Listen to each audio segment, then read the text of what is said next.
আপনারা কি কখনো পরিবারে পলিটিক্সের শিকার হয়েছেন? মেন্টাল হ্যারাসমেন্ট সহ্য করেছেন? কথাটা শুনতে অদ্ভুত, তাই না? পরিবার মানে সবচেয়ে আপন জায়গা, যে ছত্রছায়ায় আমরা বড় হই, অথচ সেখানেই কিনা আমাদেরকে পলিটিক্সের শিকার হতে হয়। সব পরিবারে হয় না, কিন্তু কিছু কিছু পরিবারে হয়।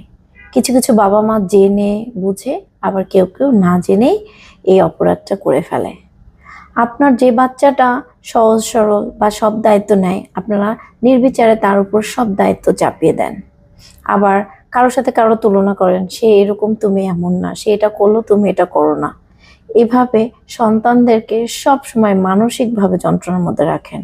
আর যে সন্তান সব সময় আপনার জন্য করতেই থাকে, সে যদি কখনো বাধাগ্রস্ত হয় করার পথে, বা কখনো যদি প্রতিবাদ করে যে আমি আর পারছি না, আমার উপর চাপ হচ্ছে, তখন সে আপনাদের চোখে চক্ষুশূল হয়ে যায়।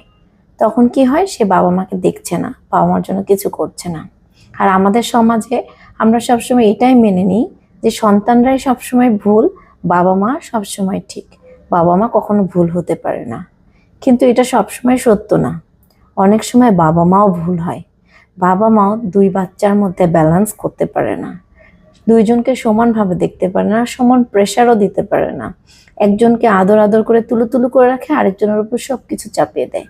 এতে করে অন্য সন্তানটা মানসিকভাবে অসহায় হয়ে যায়।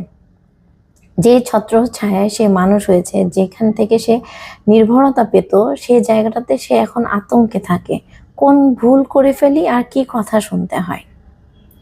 আসলে আমরা বাবা মাকে সবসময় সম্মানের চোখে দেখি। বাবা মারাও সন্তানদেরকে সমানভাবে দেখা উচিত। কাউকে বেশি প্রেশার দিয়ে তার জীবনটাকে দুর্বিষহ করা উচিত না। বাবা মারও সন্তানদের মধ্যে ব্যালেন্স রাখা উচিত। কারোর জন্য অতিরিক্ত করতে যেয়ে কাউকে বঞ্চিত করা, এটা ঠিক না। এইভাবে সংসার ভাঙে এবং দোষ হয়ে যায় সন্তানদের।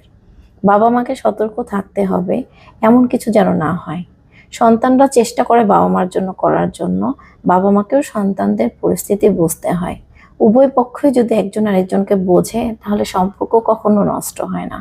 তাই বাবা মার উচিত সন্তানদেরকে বোঝা, সন্তানদেরও উচিত বাবা মাকে বোঝা। মিলেমিশে থাকলে তবেই আর কখনো কোনো পারিবারিক পলিটিক্স হবে না, কোনো সংসার ভাঙবে না, কোনো বাবা মার সাথে কোনো সন্তানের সম্পর্ক নষ্ট হবে না। সবাই মিলেমিশে থাকতে পারবে, সুখে শান্তিতে থাকতে পারবে।